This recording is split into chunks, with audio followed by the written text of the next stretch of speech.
I watched my own wife get handcuffed on our own property by cops who believed a complete stranger over the deed in our hands. There I stood, helpless as a newborn, watching Diana's hands get zip-tied behind her back while this woman, this absolute menace named Lorraine, filmed the whole thing with her phone, like she was documenting some kind of victory. The metallic click of those handcuffs still haunts me. My wife's confused tears mixing with my own rage paralysis as neighbors peered from their porches like we were some kind of afternoon entertainment. Lorraine stood there with her triumphant smirk, waving around this official-looking HOA violation notice that turned out to be as fake as her authority. Our legal documents, the ones that proved we owned this land, scattered across our own driveway in the morning wind like confetti at the world's worst celebration. What would you do if someone convinced the police you were trespassing on your own land? Drop your craziest HOA horror story below and tell them where you're watching from, because this lake war is about to get wild. My name's Marcus, and at 52, I thought I'd finally earned some goddamn peace. Spent 30 years as an electrician crawling through attics and fixing other people's disasters while my back screamed for mercy. My wife Diana, she's 48 and handles numbers like a chess master. We'd been saving every spare dollar for 15 years to buy our slice of paradise. Whispering Pines' lake sits 2 hours north of the city, where the air actually smells like pine instead of car exhaust and broken dreams. We found this perfect 1.2-acre lot with a vintage 1970s cabin that needed TLC but had solid bones. The kind. A place where loons call across morning water instead of sirens shrieking through your nightmares. Our realtor's sweet as pie mentioned that some neighbors are particular. Should have asked her to define particular because apparently it means completely unhinged. Week 2 of ownership. I'm stacking firewood when this voice cuts through my piece.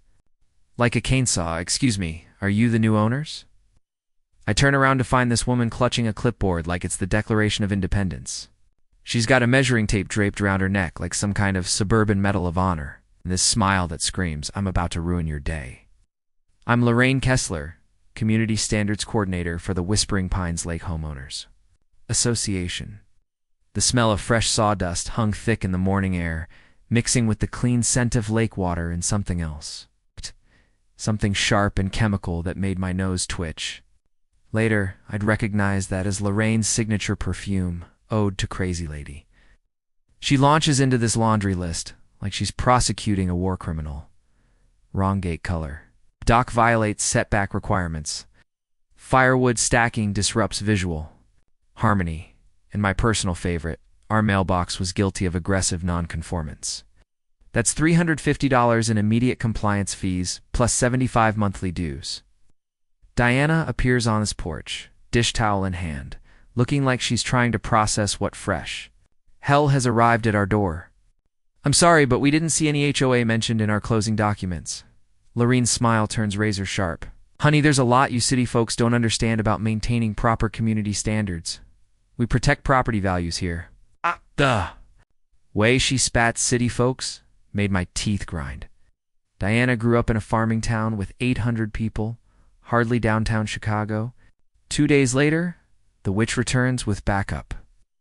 Enter Tyler, her 30-some compliance officer, who looks like he's never held a tool more complex than a smartphone, but sports an official looking badge like he's FBI.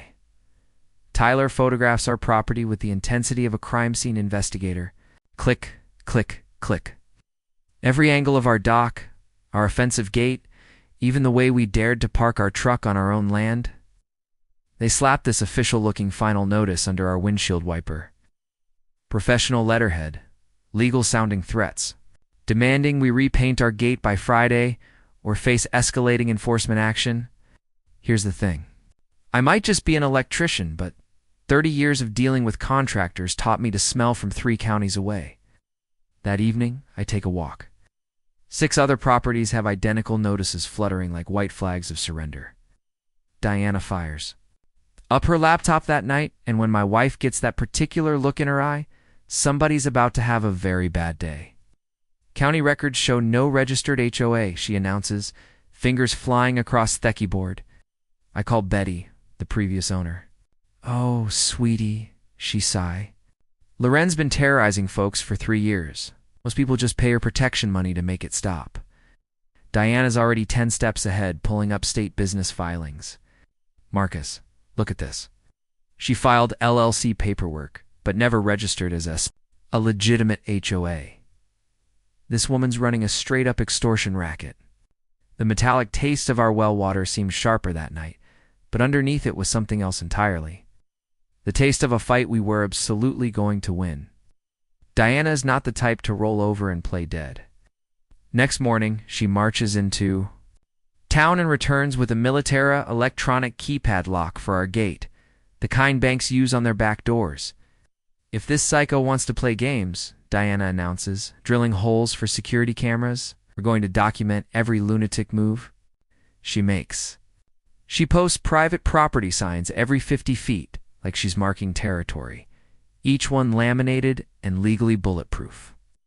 Then comes Thievedent's notebook, a spiral-bound testament to human stupidity that would make prosecutors weep with joy.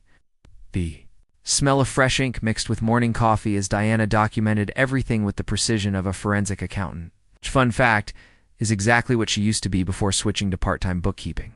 And Lorraine had no idea she'd just picked a fight with someone who could trace a penny through a money-laundering scheme. 3 days later, Lorraine shows up with actual bolt cutters. I'm in Cedar replacing a busted light fixture when Diana's voice cuts through the morning air. Ma'am, step away from our property immediately or I'm calling the police. Appear out the window.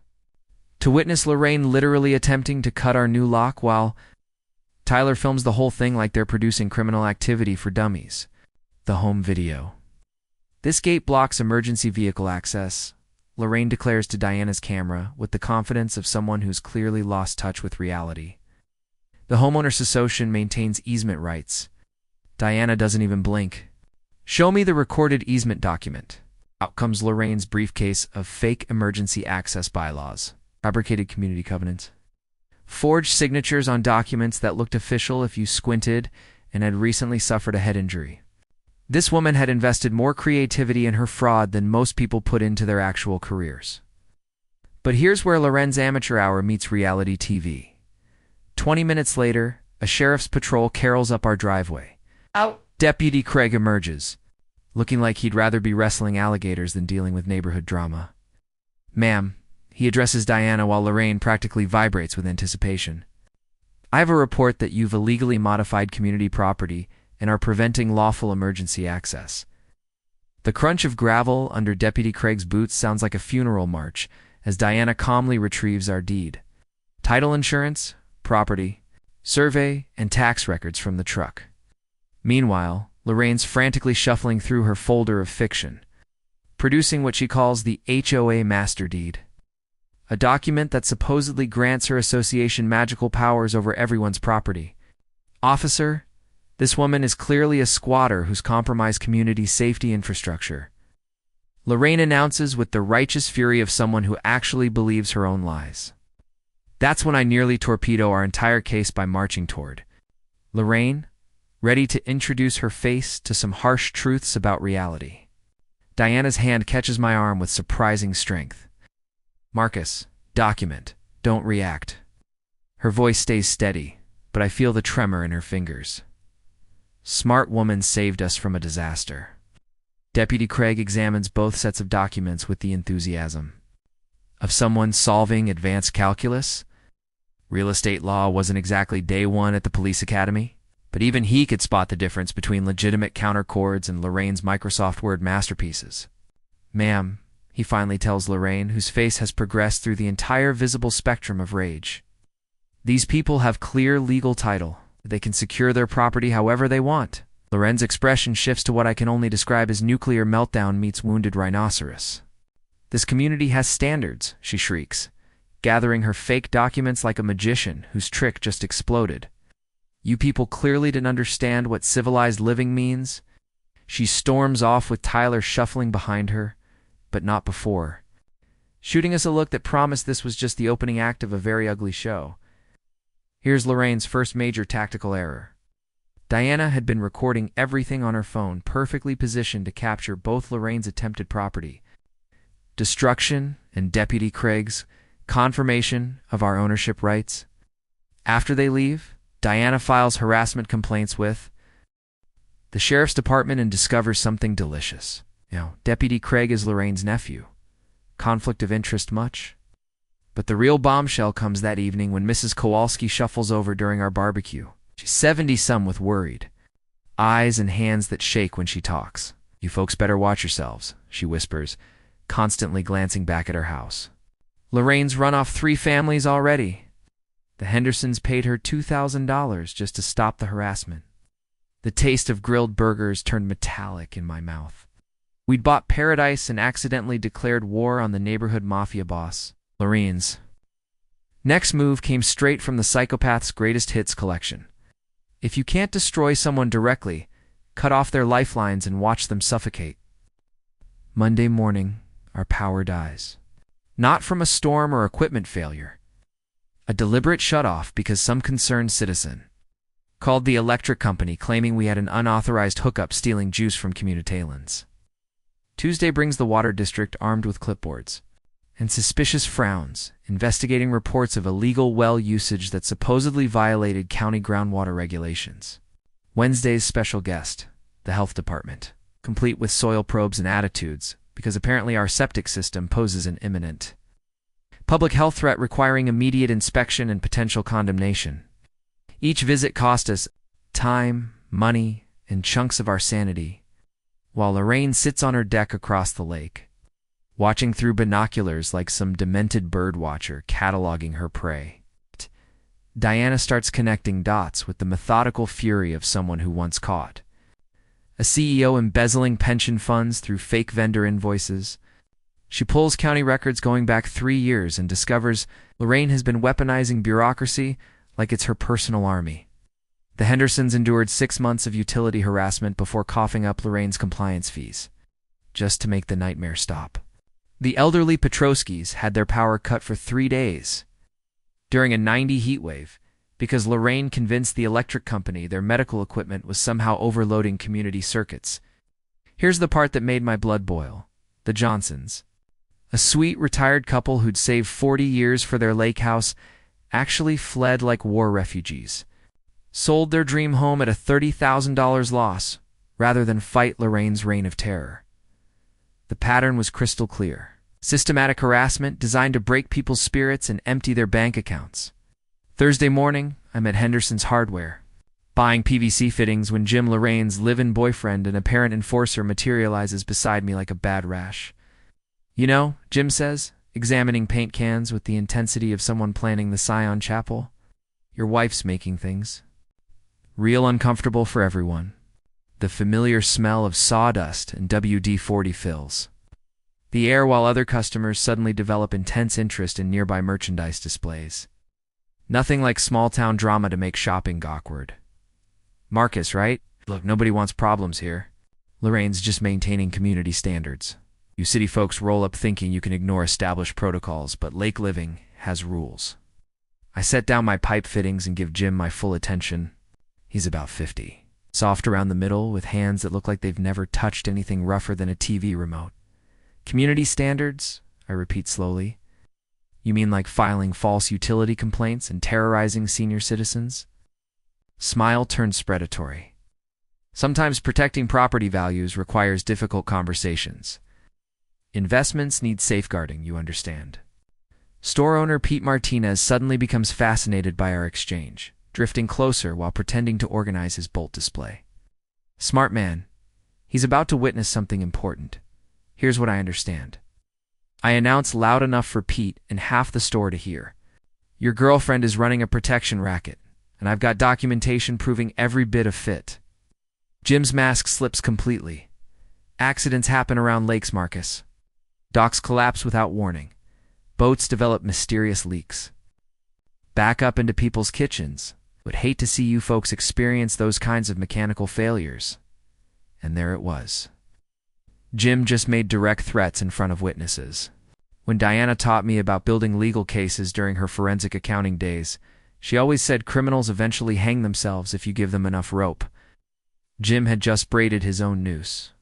That evening, Diana transforms our kitchen table into mission control, spreadsheets tracking every harassment incident, photographs of Lorraine's forged documents, and research into legitimate HOA formation requirements because apparently my wife once helped prosecute a similar scam in her previous life. Real HOAs have to jump through expensive legal hoops, Diana explains, pointing to her screen. Articles of incorporation with the Secretary of State, recorded CC, and RSWITH the county, registered agent filings, none of which cost less than several thousand. Lorraine's too cheap and too lazy for legitimate paperwork, but Diana's nuclear. Discovery comes when she digs into Lorraine's own property records. Our self-appointed environmental enforcer has been living with a catastrophically failing septic system for 18 months, creating the exact contamination hazard she keeps accusing everyone else of causing. She's projecting every single violation onto her neighbors, Diana says, highlighting county citations on Lorraine's property. Classic criminal psychology. Accuse others of your crimes before they can accuse you. The metallic taste of our well water suddenly makes perfect, disgusting sense. Lorraine's septic disaster is probably poisoning the groundwater we all share. Time for some community standards enforcement of our own, Diana announces with a smile sharp enough to file a fish. The evening loons sounded like war cries echoing across the water. Labor Day weekend. Diana and I decide it's time to build some alliances. We invite Mrs. Kowalski and the Hendersons over for a barbecue. Nothing fancy, just burgers and the kind of conversation that happens when decent people finally stop being afraid. You know what the crazy part is? Henderson says, nursing his second beer while watching the sunset paint the lake gold. We've been paying Lorraine's fake dues for 2 years, $750 down the drain because we were too scared to fight back. Mrs. Kowalski nods, her weathered hands wrapped around a coffee mug. Despite the warm evening, she told me if I didn't pay, she'd report my late husband's workshop as a hazardous structure. I've been giving her $50 a month just to keep his memory safe. The smell of charcoal and searing meat mingles with something else, the sweet scent of solidarity finally taking root. We're building something here, something Lorraine can't fake or bully or threaten away. I'd pulled proper fire permits for our evening bonfire because, unlike some people, I actually follow real laws. The flames crackle and dance while we share war stories and plan our counterattack. Around 9:00 p.m., Lorraine materializes like a horror movie villain, flanked by Tyler and her sister Brenda, a woman who looks like she eats children for breakfast and uses their bones as toothpicks. This gathering violates community noise ordinances. Lorraine announces, brandishing yet another fake document, and that fire represents a clear and present danger to neighboring structures. Tyler starts photographing our perfectly legal bonfire, while Brenda takes notes like she's documenting evidence for the Nuremberg trials. Whole performance would be comedy gold if it wasn't so pathologically obsessive. Ma'am, we have proper permits, Diana says calmly, producing the county fire permit from her back pocket. Would you like to examine them? Lorraine's face cycles through several shades of frustrated purple beer. She retreats with her minions, muttering threats about escalated enforcement actions. That should have been the end of it. Should have been. 2 a.m. Diana shakes me awake. Marcus, I smell smoke. I bolt upright, instantly alert. The way you get when 30 years of electrical work has taught you that smoke means disaster. Through our bedroom window, orange flames dance about 30 yards from our dock, licking hungrily at the dried brush between our property and the lake. The acrid stench of burning vegetation mixed with something else, something chemical and wrong that made my throat close up. Gasoline. Someone had used gasoline to start this fire. Diana's already on the phone with 911 while I grab our garden hose and start soaking everything within reach. The flames are moving fast, too fast for a natural brush fire, reaching toward our dock like grasping fingers. Fire department arrives in 8 minutes. Small town response times are actually pretty impressive when your life isn't flashing before your eyes. Fire Marshal Rodriguez takes one look at the burn pattern and starts asking the kind of questions that make arsonists nervous. Accelerant. Usage definitely gasoline, he tells us, while his team mops up the last hot spots. See these poor patterns? Someone wanted this fire to spread fast and wide. Our security cameras captured a shadowy figure fleeing toward Lorraine's side of the lake. Around 1:47 a.m., the image quality isn't perfect, but the person's build and gait look suspiciously Tyler-shaped, more damning. Evidence comes from Pete Martinez at the hardware store, who remembers Tyler buying a 5-gallon gas can the previous afternoon. Said it was for his mother's generator.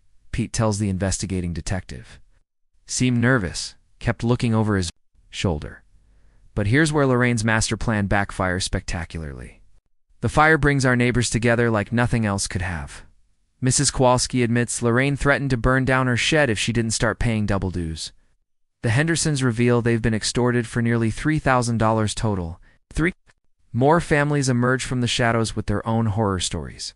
Most heartbreaking is elderly Mr. Petrov. Shows up at our door the next morning with medical bills documenting stress-induced cardiac episodes, directly caused by Lorraine's harassment campaign. It's a sweet old man, a retired teacher who dedicated his life to helping kids, nearly died because some psychopath decided his mailbox was the wrong color.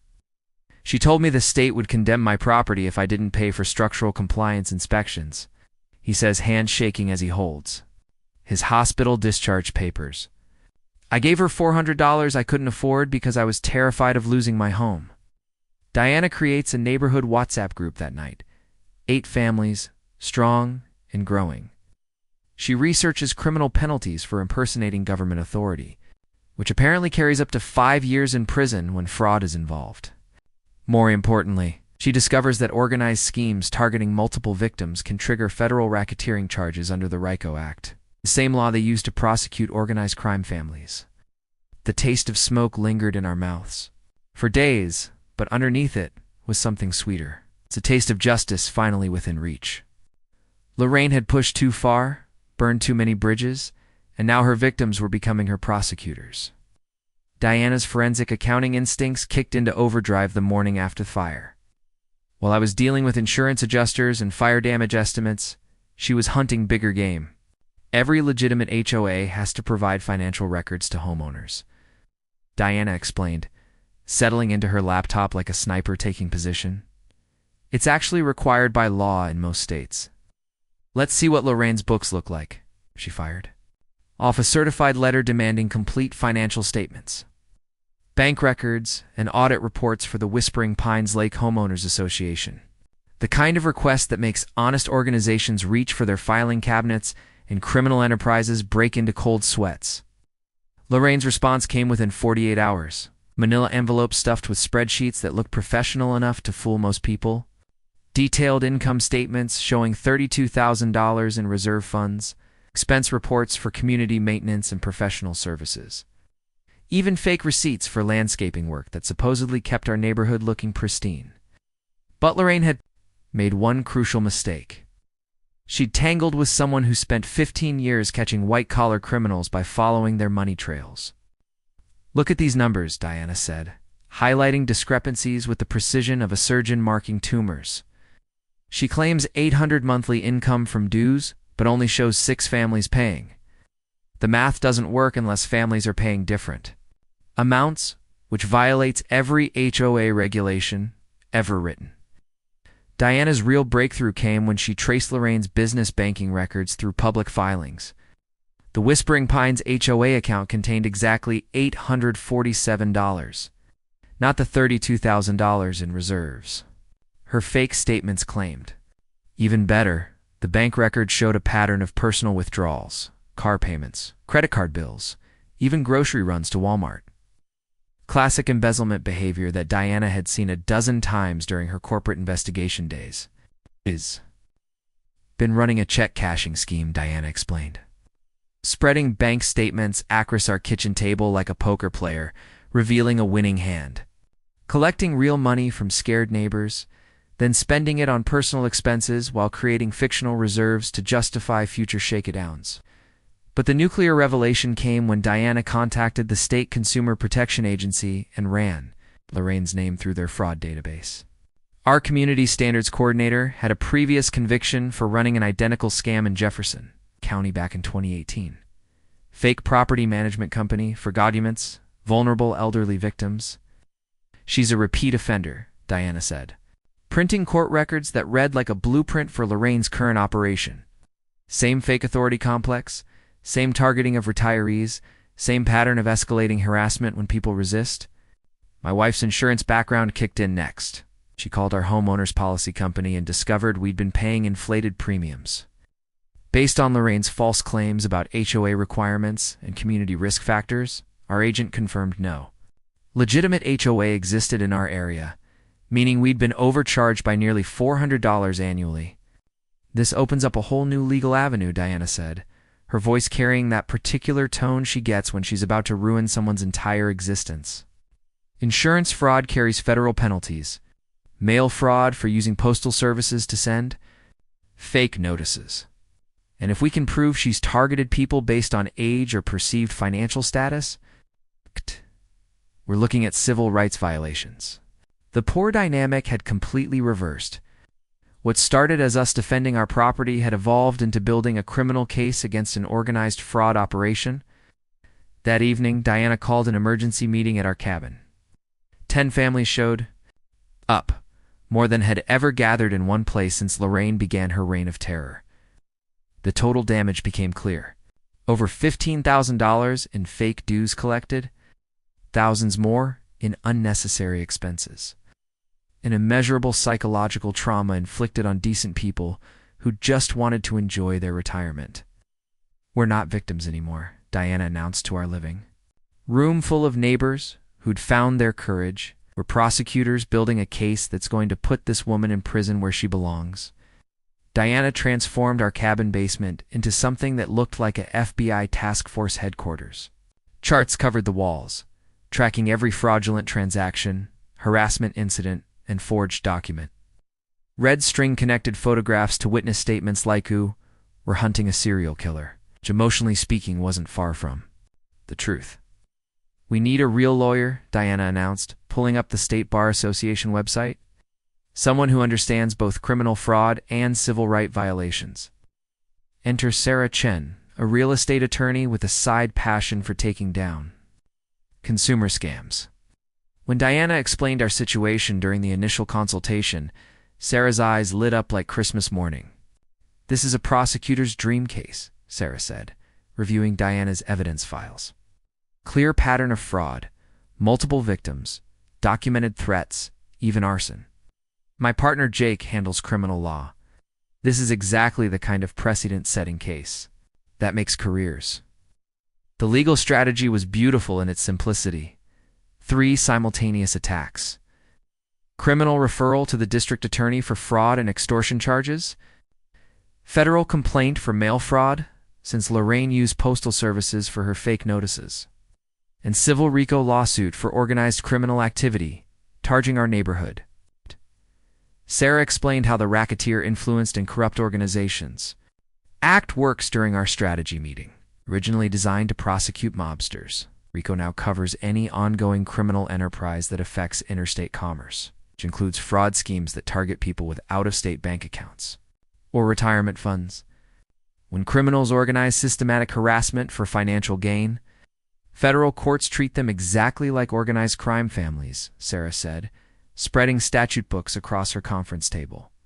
Same penalties, same asset forfeit rules, same lack of sympathy from judges. Meanwhile, I was learning property law faster than a paralegal cramming for the bar exam. Turns out, fake HOAs violate about 17 different state and federal regulations. Starting with fraudulent business filings and escalating to criminal impersonation of government authority, Diana organized our ally network with military precision. Mrs. Kowalski provided 2 years of fake violation notices, each one more ridiculous than the last. The Hendersons contributed bank statements showing systematic extortion payments. Mr. Petrov shared medical records documenting how harassment triggered his cardiac episodes. Pete Martinez from the hardware store became our star witness, providing detailed testimony about Jim's direct threats and Tyler's suspicious gasoline purchase. Even Deputy Craig Lorraine's own nephew agreed to testify about her attempts to manipulate police responses through false emergency claims. The counterintelligence phase was pure genius. Diana created fake WhatsApp messages, about us considering surrender and planted stories about potentially selling the property to avoid further harassment. She even staged a fake argument with me in our driveway, complete with dramatic door slamming and raised voices about giving up the fight. Lorraine took the bait like a starving fish.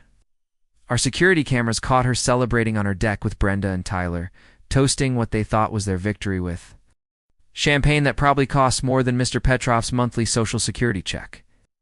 But Diana's masterstroke was setting up the sting operation. She contacted Lorraine requesting a compliance negotiation meeting to discuss our surrender terms.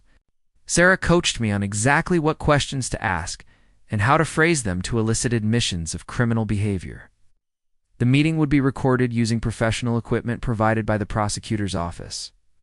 Backup recording devices hidden throughout our property in case Lorraine tried to jam or destroy the primary evidence. Everything admissible in court. Everything designed to let Lorraine hang herself with her own words. The smell of fresh printer ink filled our basement as we compiled evidence binders, one for each agency in court that would soon know Lorraine's name.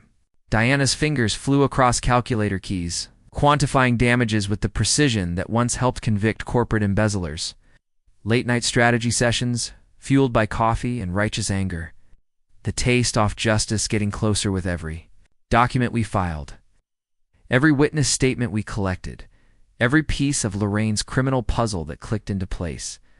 Our neighbor network grew stronger daily. The WhatsApp group became a support system and intelligence sharing platform. Families who'd been isolated and terrorized for years suddenly had voices again, had hope again, had the courage to fight back against a bully who'd seemed untouchable. Jake, Sarah's criminal law partner, reviewed our evidence and started salivating. "This woman's going to prison," he announced, after examining Diana's documentation. "The only question is whether she gets 3 years or 7. But we weren't done yet. The sting meeting was scheduled for the following weekend, and Diana had one more surprise planned. Something that would make Lorraine's admission of guilt absolutely undeniable and completely destroy any chance she had of claiming innocence or ignorance. The trap was set, as the evidence was overwhelming, and Lorraine was about to walk straight into legal quicksand with a smile on her face and confession on her lips. Lorraine must have smelled the legal walls closing in, because her next moves were of pure desperation. When cornered animals get dangerous, they don't think clearly. They just lash out at anything within reach. First came the pressure campaign. Lorraine started making house calls to every family who joined our little rebellion, armed with new threats and fictional legal documents. She told Mrs. Kowalski that cooperating with our frivolous lawsuit would make her an accessory to filing false police reports. She warned the Hendersons that their testimony could result in perjury charges and financial liability for community damages. The smell of fear hung over our neighborhood like morning fog as 3 families caved under the psychological pressure. The Weatherbys withdrew their witness statements after Tyler started parking outside their house for hours, just sitting there like some kind of stalker surveillance operation. The new couple at the end of the lake, the Garcia, suddenly developed amnesia about the harassment they'd previously documented in excruciating detail. But Lorraine's masterstroke of stupidity came when she tried to bribe me directly. She showed up at our door on a Tuesday evening while Diana was at the grocery store, carrying a manila envelope and wearing a smile that would make a snake oil salesman jealous. "Marcus, we need to talk," she said, inviting herself onto our porch like she unedged place. "This whole situation has gotten out of hand." I activated the recording app Sarah had installed on my phone, then stepped outside to hear whatever insanity was about to pour out of Lorraine's mouth. "Look, I'm willing to be reasonable here," she said, patting the envelope like it contained state secrets. "All these alleged violations, all these supposed compliance issues, they can disappear completely if we can reach an understanding." She opened the envelope to reveal $5,000 in cash. Actual bills fanned out like a Vegas poker hand sitting there on our porch table in broad daylight. "Consider it a settlement," Lorraine continued, her voice dropping to what she probably thought was a conspiratorial whisper. "You drop this ridiculous legal nonsense, convince your neighbors to stop causing trouble, and everyone goes back to peaceful lake living. No harm, no foul." The recording device in my pocket was capturing every word of this attempted bribery. but I needed her to be more specific about what exactly HOA is offering to make disappear. What violations are you talking about? I asked, playing dumb while my phone documented her confession. Oh, the gate color issue, the dock placement problems. All those community standards violations your wife keeps claiming are fake, Lorraine said, practically gift-wrapping her admission of fabricating charges. Between you and me, I've been a little flexible with enforcement. But this lawsuit threatens the entire community structure we've built here. There it was, recorded in digital clarity. Lorraine admitting her violations were invented and her authority was fictional. But apparently one confession wasn't enough for our aspiring crime boss. Lorraine's desperation kicked into overdrive when the bribery failed. She started a vicious smear campaign, creating fake social media profiles to spread rumors about Diana being mentally unstable and me having a violent criminal history. Anonymous letters appeared in neighbors' mailboxes claiming I'd threatened to burn down properties of anyone who opposed us. The psychological warfare escalated when Lorraine contacted Diana's part-time employer with fabricated complaints about erratic behavior and potential embezzlement concerns. She even tried to have our water shut off using forged county documents claiming we'd missed safety inspections. Tyler's vandalism campaign reached new heights of stupidity. Security cameras caught him slashing Mrs. Kalalskisters and spray painting snitch across the Hendersons' mailbox. When the Garcia's dog mysteriously disappeared for 24 hours, only to be found locked in an abandoned shed with a note reading, "Accidents happen to families who don't mind their business," even the most intimidated neighbors realized Lorraine's operation had crossed from harassment into outright terrorism. But here's where Lorraine's master plan revealed its fatal flaw. Every escalating attack was being recorded, documented, and added to our growing criminal case. Diana created encrypted backups of all evidence files and established secure communication networks with our remaining allies. Each new harassment attempt just handed prosecutors another felony charge. The breaking point came when Lorraine discovered our planned appearance at the county commissioners' meeting. Her neighborhood spy network, probably Brenda, had tipped her off about Diana's plan to present evidence during the public comment period.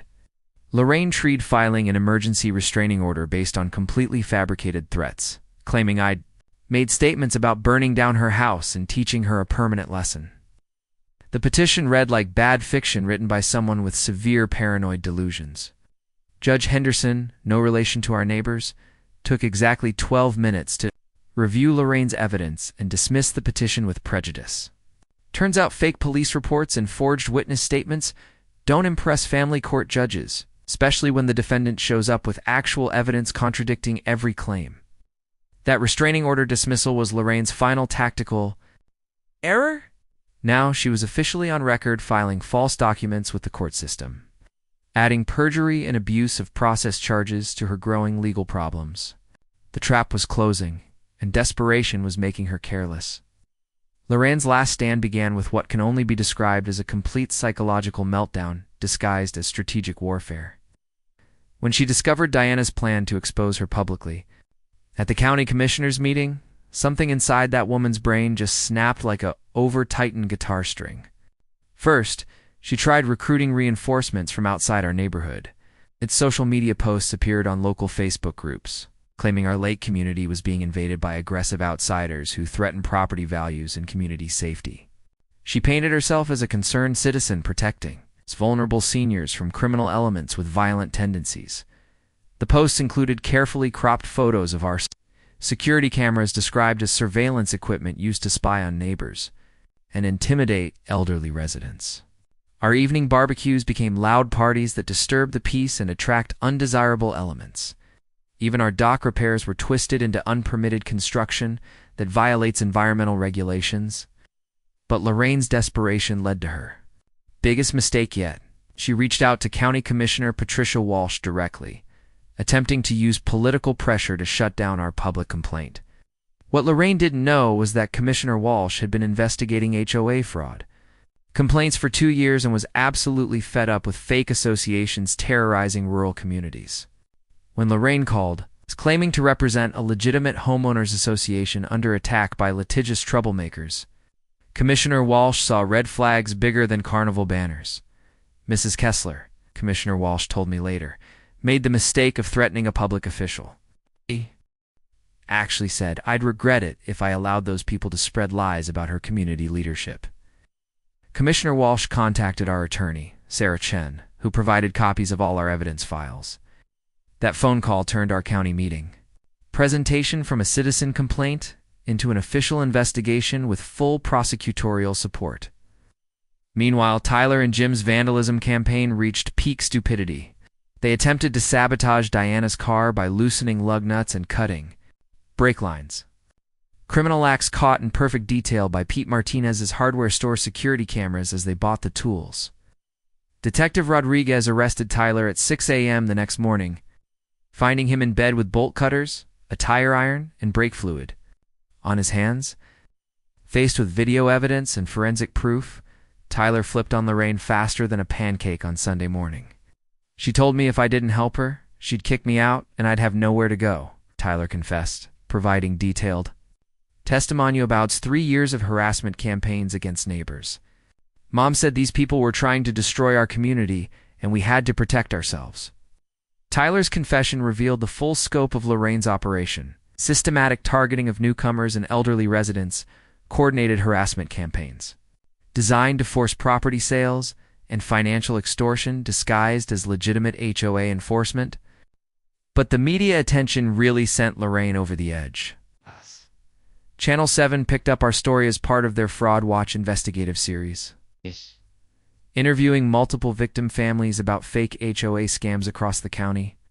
Reporter Jessica Martinez, Pete's daughter, as it turned out, convinced Lorraine to do an on-camera interview that became pure television gold. Lorraine actually defended her actions, claiming she was protecting property values and maintaining community standards against people who don't understand rural living. When Jessica asked about the fake documents, Lorraine doubled down. Sometimes community leadership requires making difficult decisions that outsiders don't appreciate. "We've maintained property values and neighborhood safety for years." The interview aired that Friday night, making Lorraine locally famous as the fake HOA queen. Social media exploded with shares, comments, and other victims coming forward with similar stories from across 3 counties. Lorraine's final desperate gambit was attempting to empty the fake HOA bank account before authorities could freeze it. But Diana's forensic accounting background had anticipated this move, and she'd already flagged the account for suspicious activity monitoring. When Lorraine tried to withdraw the remaining funds, the bank's fraud prevention system triggered automatically. Not only did the withdrawal get blocked, but the attempted theft generated additional criminal charges for bank fraud and money laundering. The paper trail was devastating. ATM receipts showing failed withdrawal attempts, bank security footage of Lorraine arguing with tellers, digital records proving she'd tried to transfer funds to personal accounts in 3 different names. Brenda, Lorraine's sister and chief accomplice, saw the writing on the wall and negotiated immunity in exchange for testimony. She provided prosecutors with detailed information about Lorraine's previous fraud conviction, her systematic targeting strategies, and even recordings of planning sessions where Lorraine discussed teaching people lessons they won't forget. Jim, the boyfriend Wode, made direct threats, claimed he thought the HOA was legitimate and was just trying to help maintain community standards. Nobody believed him, especially after Pete Martinez testified about Jim's specific threats regarding mechanical failures and accidents. The final piece fell into place when Detective Rodriguez discovered Lorraine had been using a fake county employee ID to intimidate residents and gain credibility with utility companies. Impersonating government officials carries federal penalties that make bank fraud look like jaywalking. By the time our county commissioners' meeting arrived, Lorraine was facing 17 felony charges across 3 jurisdictions. Her reign of terror was ending not with a bang, but with handcuffs. The county commission meeting room hadn't seen a crowd like this since the casino referendum of 2019, every seat filled. People standing along the walls, Channel 7's news crew setting up cameras like they were covering a presidential debate. The air crackled with tension, thick enough to cut with a chainsaw. Diana sat beside me in the front row, her evidence binders stacked like a fortress of justice on the table before us. She'd practiced her presentation for days, timing every slide, Every revelation, every damning piece of proof that would finally expose Lorraine's criminal empire to the light. Lorraine arrived fashionably late with her remaining supporters. Tyler looking like he'd rather be anywhere else on Earth. Brenda chain-smoking in the parking latuntal, the last possible second. And 3 neighbors who apparently still believed her fantasy about protecting property values. Commissioner Walsh called the meeting to order, and you could feel the collective held. The breath of 40-some people waiting for justice to finally show its face. We have a citizen complaint regarding fraudulent homeowners association activities in the Whispering Pines Lake area, Commissioner Walsh announced. Mrs. Diana Patterson will present her findings. Diana stood up with the confidence of some man who'd spent years testifying against corporate criminals, connected her laptop to the projection system, and delivered the performance of her lifetime. For 3 years, Lorraine Kessler has operated a fake homeowners association, collecting over $15,000 in fraudulent dues while systematically harassing families through fabricated violations and invented authority. Slide 1. Lorraine's fake incorporation documents next to real HOA filings, highlighting the missing state registrations and forged signatures. Slide 2. Bank records showing the $847 in actual funds versus the $32,000 in fictional reserves. Lorraine claimed. Slide 3. Medical records from Mr. Petrov, documenting cardiac episodes triggered by harassment. Insurance claims from families charged inflated premiums based on false HOA requirements.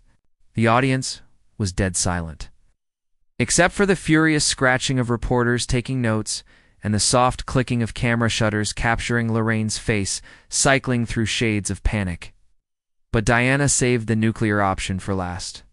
Finally, present audio evidence of Mrs. Kessler admitting to fabricating violations and offering bribes to suppress legal action. The recording played through the room speaker system with crystal clarity. Lorraine's voice explaining how she'd been flexible with enforcement and offering $5,000 to make alleged violations disappear. You could hear a pin drop, then the murmuring started, building to outright gasps, when Lorraine's recorded voice admitted the violations were fake and her authorities invented. That's when Lorraine lost it completely. She stood up in the gallery, face purple with rage, pointing at Diana like some kind of demented prosecutor. This is all lies and manipulation. These people are criminals trying to destroy our community. Standards. I've dedicated years of my life to protecting property values while they spread chaos and disrespect. Security moved toward her.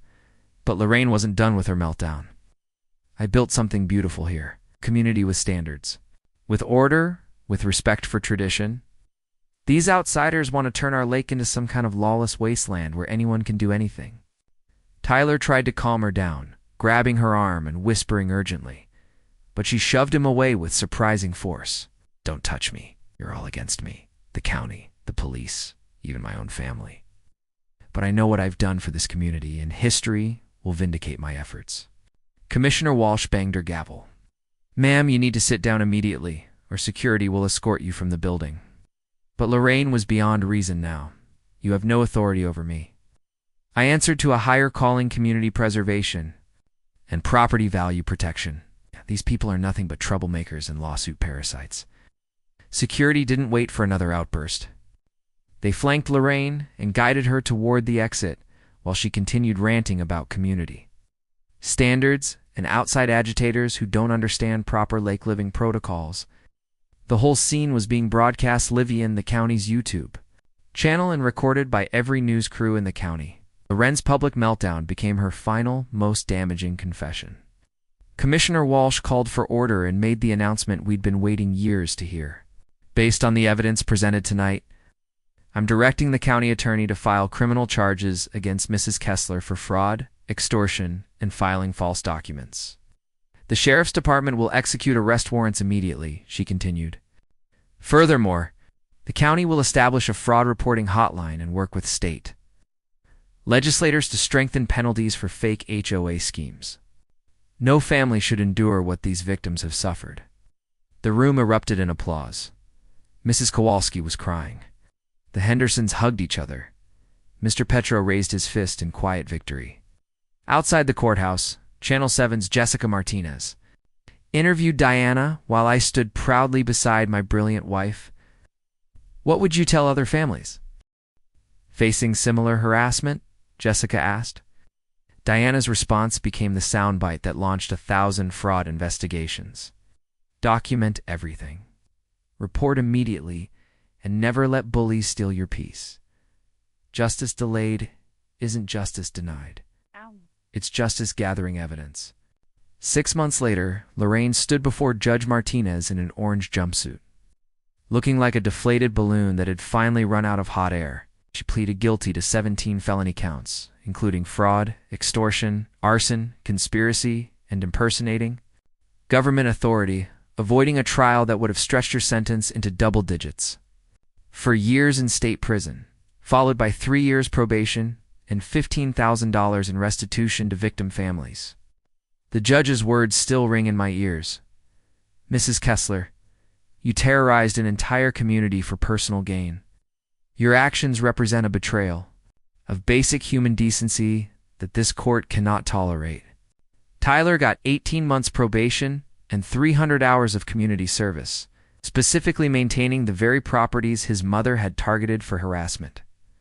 Poetic justice at its finest. Jim disappeared completely after the arrests, leaving behind unpaid rent and a forwarding address that led to a vacant lot in Nevada. Some people have survival instincts. Others have Jim's survival instincts. The financial recovery exceeded our wildest hopes. Our insurance company refunded over $8,000 in inflated premiums once they confirmed no legitimate HOA existed in our area. The civil lawsuit settlement provided additional compensation for emotional damages, property repairs, and legal fees. But the real healing began with what we built afterward. Our monthly lakeside dinners evolved into a genuine community tradition. Mrs. Kowalski hosts weekly coffee gatherings where neighbors share everything from gossip to gardening tips. I started organizing volunteer dock repair days that turned into full-blown neighborhood improvement festivals. Social transformation was remarkable. Families who'd been isolated by fear and intimidation suddenly had voices again, had friendships again, had the joy of actual community, without manufactured drama and artificial rules. Diana discovered a passion for consumer protection advocacy. Speaking at real estate conferences about recognizing and reporting HOA fraud, she's helped expose fake associations in 4 other counties. Working with prosecutors to build cases that put scammers behind bars where they belong. I launched a YouTube channel called La Kife DIY that teaches people how to handle home improvement projects and property maintenance without getting ripped off by predatory contractors or fake authorities. Turns out 30 years of electrical work gave me plenty of material for helping folks avoid getting shocked literally and figuratively. Our marriage grew stronger through the whole ordeal. Nothing bonds people quite like fighting side by side against genuine evil and winning through. Teamwork, determination, and Diana's terrifyingly effective investigative skills. The positive ripple effects keep expanding. County legislators passed the Fake HOA Prevention Act inspired by our case, creating criminal penalties for impersonating homeowners associations and requiring verification systems to protect vulnerable residents. The local law school now uses our evidence files for consumer protection curriculum, teaching future lawyers how to recognize and prosecute organized fraud schemes. Professor Chen, Sarah's sister, as it turned out, says our case provides a perfect example of how proper documentation and community organizing can defeat systematic harassment. But our proudest achievement is the Whispering Pines Justice Fund, scholarship program that helps families across the state fight HOA fraud and property harassment.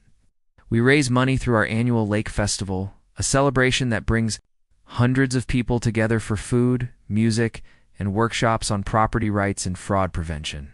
The community garden we planted where Lorraine's fake HOA office used to be produces vegetables that supply the local food bank. Every tomato and cucumber represents victory over fear, proof that good people can create beauty where bullies once spread ugliness.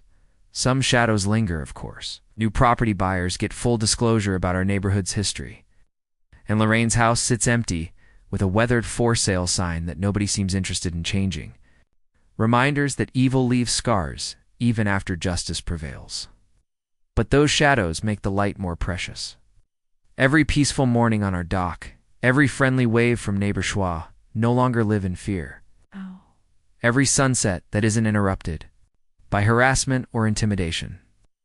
These moments taste sweeter because we fought for them and won. The lake still calls at dawn. Loons singing across water that reflects possibility instead of dread. We earn this peace through courage, community, and the absolute determination to never let bullies win. Drop your HOA nightmare stories in the comments. Whether you're watching from your dream cabin or cramped apartment, we want to hear how you fought back against petty tyrants. Hit subscribe because next week I'm sharing the unbelievable story about my neighbor who tried to literally steal my driveway. And I mean literally steal it with construction equipment. Thanks for hanging out with us on HOA Stories, where the HOA Karens meet their match. If this story had you cheering or cringing, go ahead and like the video, drop a comment with your reaction, and hit subscribe so you're ready for the next wild HOA tale.